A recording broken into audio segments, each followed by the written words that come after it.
안녕하세요. 자동차 읽어주는 남자 이상입니다. 오늘은 22년식으로 새롭게 출시된 제네시스 G80에 대한 정보를 전달드릴까 하는데요. 앞서 GV80 연식 변경 소식도 전해드렸는데 G80도 22년식으로 바뀌면서 변경된 부분들이 있어서 그 부분들을 중점적으로 말씀드려볼까 합니다. 현재 G80은 공식 홈페이지에서 22년식 모델로 계약을 받고 있으며 견적 산출까지 가능한 상태입니다. 파워트레인은 기존과 변경 없이 동일하게 2.5 터보, 3.5 터보, 그리고 2.2 디젤 3종으로 유지되며 편의 사양 및 상품성 강화가 주된 변화입니다. 기존 모델 기준 22년식으로 바뀌면서 20만 원의 금액이 상승하게 되었고요. 지능형 속도 제한 보조 기능이 기본으로 탑재되었는데 주행하는 도로에 따라 각각 다른 제한 속도를 표시하고 초과 시에 경고하는 기능인데요. 확실히 과속 카메라 찍힐 일은 줄어들겠지만 너무 자주 경고하다 보면 되려 시끄러워서 끄고 다니시는 분들도 많이 계실 것 같습니다. 그리고 운전석에만 적용되었던 에르고 모션 시트가 조수석에도 적용되었지만 그로 인해 금액이 70만 원 상승하였으며 2열 암레스트 스마트폰 무선 충전도 추가되었지만 역시나 옵션 사양입니다. 그리고 고성능 항균 콤비 필터가 기본적으로 적용되었는데 이 부분은 우리 눈에 가시적으로 확실하게 체감되는 옵션이 아니다 보니까 큰 변화로 느껴지진 않고요. 많은 분들이 기대했던 애프터 블로우 기능은 적용되지 않았습니다. 특히나 습한 여름철에 고급 차량이라면 반드시 갖춰야 할 기능 중에 하나인데 이런 옵션은 왜 안 넣어주는 걸까요? 그리고 기존에는 3.5 터보에만 적용되었던 모노블럭 4피스톤 브레이크가 2.5 터보 모델에도 19인치 휠부터는 기본으로 탑재됩니다. 금액은 50만 원이 상승하였고요. 디젤 모델에서는 선택이 여전히 불가합니다. 뒷좌석 USB 포트가 1개 추가되었고 유광 외장 컬러는 10가지에서 7가지로 축소되었습니다. 인기 없는 컬러는 과감히 삭제해버렸네요. 무광 외장 컬러에서는 멜버른 그레이가 마칼루 그레이 컬러로 변경되었습니다. 컨비니언스 패키지를 선택하면 적용되는 고스트 도어 클로징 로직 또한 변경되었는데요. 작동 대기 시간이 연장되었다고 합니다. 손가락 끼임 사고로 인해 후속 조치한 부분으로 보이는데 이런 빠른 피드백은 칭찬받아 마땅하다고 생각되네요. 22년식 G80으로 오면서 조수석까지 확대 적용된 에르고 모션 시트에 대해 좀 더 자세히 말씀드리면 에르고 모션 시트라는 옵션 내에는 스트레칭 기능과 자세 보조 그리고 스마트 서포트 기능이 포함되어 있습니다. 쉽게 말해 시트 내부에 내장된 공기 주머니가 엉덩이와 옆구리 부분을 자극하고 지지해 주는 것이죠. 저도 G80 2.5 터보 출고 당시 에르고 모션 시트를 옵션으로 넣었는데요. 장점은 스포츠 모드로 바꿨을 때 옆구리를 꽉 조여줘서 홀딩력이 높아졌다는 점이었는데요. 만약 다시 한번 옵션 선택의 기회가 주어진다면 저라면 선택하진 않을 것 같습니다. 제가 직접 사용하면서 와, 이 옵션 너무 좋다 이 정도까지는 아니었기 때문에 개인적으로 강력히 추천드리는 옵션은 아닙니다. 에르고 모션 시트는 컨비니언스 패키지에 포함되어 있는데요. 기존의 컨비니언스 패키지 가격이 120만 원이었는데 22년식으로 오면서 조수석까지 확대 적용되어 금액이 70만 원이 상승된 190만 원으로 옵션 가격이 책정되었습니다. 사실 손가락 끼임 사고가 발생하기 전까지는 고스트도어 클로징에 대한 선호도가 높았지만 해당 이슈로 인하여 자녀가 있는 부모님들은 되려 빼고 싶어하는 옵션 1순위로 자리 잡게 돼서 사실상 컨비니언스 패키지의 활용도는 높지 않을 것이라 생각됩니다. 저라면 190만 원을 아껴서 다른 옵션을 추가하지 않을까 싶어요. 다음으로 추가된 옵션은 2열 암레스트 스마트폰 무선 충전 기능인데요.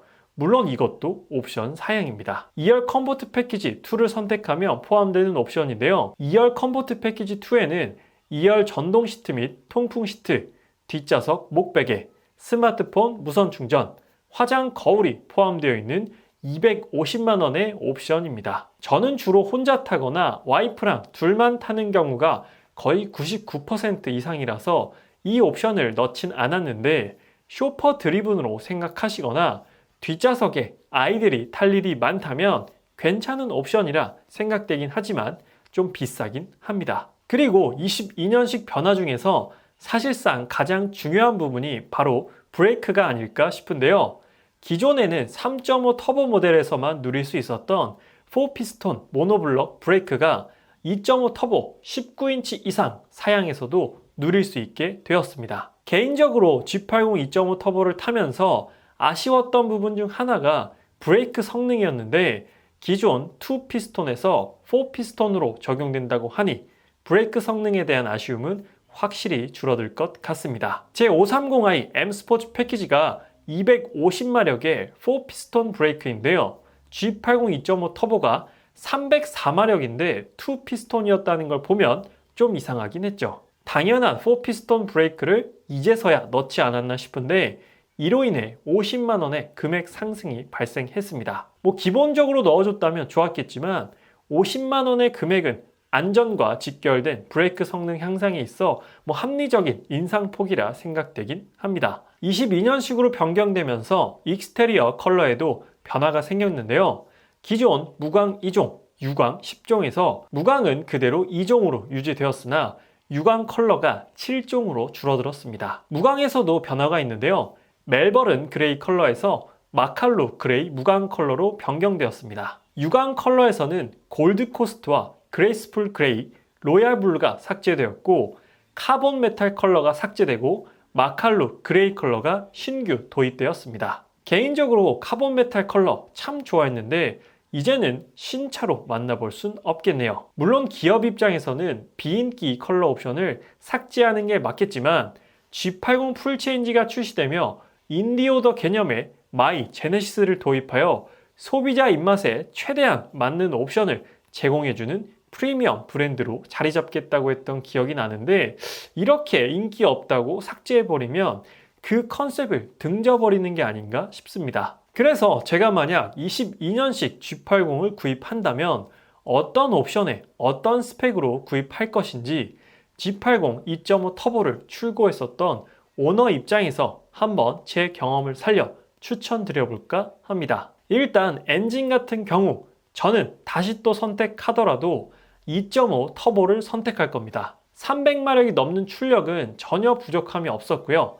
엔진의 소음이라던가 회전 질감과 같은 부분들이 제 생각 외로 너무나 만족스러웠기 때문에 굳이 3.5 터보까지 안 가도 되겠다는 생각을 했었고 2.5 터보의 연비도 충분히 안 좋아서 3.5 터보까지 가면 연비를 도저히 감당할 수 없을 것 같기도 했습니다. 참고로 제가 G80 2.5 터보 운행할 때 보통 연비가 시내 주행 기준으로 5에서 7 정도 나왔었어요. 다음으로는 후륜이냐 사륜이냐의 선택인데 여기서 가장 많은 분들이 고민하시지 않을까 싶어요. 사륜이 필요할까?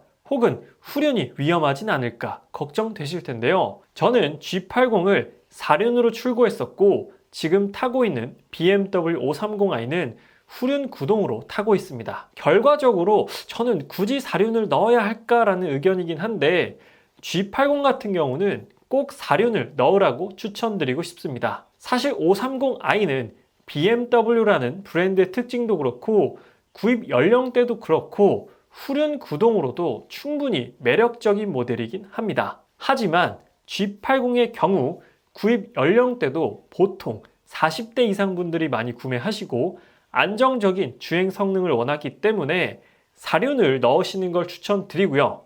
제일 중요한 건 나중에 G80을 중고로 팔 때 사륜 구동의 선호도가 훨씬 높아서 사륜 구동을 넣으면 판매하기가 좀 더 용이합니다. 물론 더 비싸긴 하지만 G80을 보시는 분들이 대부분 사륜 구동을 선호하시기 때문에 G80에는 여러모로 사륜 구동을 넣는 걸 추천드립니다. 익스테리어 컬러 같은 경우에는 저는 비크 블랙으로 출고했었는데 지금 다시 선택하더라도 비크 블랙을 선택할 겁니다. 비크 블랙이라는 컬러가 생각보다 이 펄감이 굉장히 강한 블랙이라 약간 매트한 느낌보다는 좀 화려한 느낌이 좀 있고 제네시스 하면 또 블랙이 가장 잘 어울리기 때문에 저는 무조건 비크 블랙을 출고할 것 같습니다. 다음으로 또 고민되는 부분인데요. 휠 디자인과 사이즈입니다. 저는 20인치로 출고했었는데 다시 선택하더라도 20인치를 선택할 것 같습니다. 뭐 스타일로 봐도 그렇고 승차감 측면에서도 저는 물렁한 걸 그리 선호하지 않기 때문에 큰 사이즈 휠을 선호하기도 했고요. 솔직히 20인치 휠을 제외한 나머지 휠은 제 스타일이 아니었습니다. 제가 구입할 때는 2.5 터보에는 4피스톤 브레이크를 아예 선택할 수 없었는데 22년식으로 바뀌면서 20인치 혹은 19인치 휠을 선택하면 기본으로 4피스톤 브레이크가 적용됩니다. 이로 인해 더욱 확실하고 강력한 제동 성능을 기대해 볼 수 있겠죠. 다음은 실내 옵션과 컬러인데요. 저는 디자인 셀렉션 2를 선택하고 하바나 브라운 컬러로 출고했는데 만족도가 아주 높았습니다. 개인적으로 가죽과 우드를 좀 좋아하는 성향이다 보니까 전체적인 만족도가 높았고요. 하바나 브라운 컬러는 저도 그렇고 같이 타는 와이프도 항상 예쁘다고 많이 말해주던 그런 컬러였습니다. 그리고 세부 옵션의 경우 파퓰러 패키지는 꼭 넣는 걸 추천드립니다. 헤드업 디스플레이 하이테크 패키지, 드라이빙 어시스턴스 패키지 1, 2열 컴포트 패키지 1이 포함되어 있는데 확실히 많이 사용하는 옵션을 모아놓은 패키지라고 생각이 들었고요. 만족도가 높았던 옵션들이었습니다. 그리고 중고로 대팔 때 파퓰러 패키지 정도는 적용되어 있어야 선호도가 높기 때문에 파퓰러 패키지는 넣는 걸 추천드립니다. 그리고 나서 추가적으로 옵션을 또 선택한다면 저는 파노라마 썬루프를 선호하는 편이라 팟선을 넣었었고요. 차에서 음악을 자주 듣는 편이라 렉시콘 사운드도 넣었었습니다. 확실히 렉시콘 사운드가 주는 만족도는 높은 편이었고요. 컨비니언스 패키지와 빌트인 캠도 옵션으로 넣었었는데 이 두 가지는 직접 사용해 보니까 꼭 그렇게 추천드리는 옵션은 아닙니다. 그래서 컨비니언스 패키지와 빌트인 캠 옵션은 넣지 않으셔도 될 것 같아요. 그래서 22년식 G80을 구입한다고 가정했을 때 제 취향과 경험을 바탕으로 견적을 내보면 7,080만 원이 나옵니다. 7천만 원이면 사실 굉장히 비싼 편이죠. 이 금액이면 메르세데스 벤츠 E250 아방가르드 익스클루시브 모두 구입하고도 돈이 남고요. 530i 럭셔리와 M 스포츠 패키지 모두 구입이 가능한 예산입니다. 아마 영상을 보시는 많은 분들께서 저에게 다시 차를 산다면 G80과 530i 중에 뭘 결정하시겠어요? 라고 궁금해 하실 것 같은데 저는 530i를 고를 것 같습니다. G80도 충분히 매력적이었지만 제 개인적으로는 초기 품질에서 생긴 결함 문제와 주행 성능에 있어서 BMW 5 시리즈를 G80이 따라오기에는 꽤나 격차가 있다고 직접 운행하면서 느껴졌고요.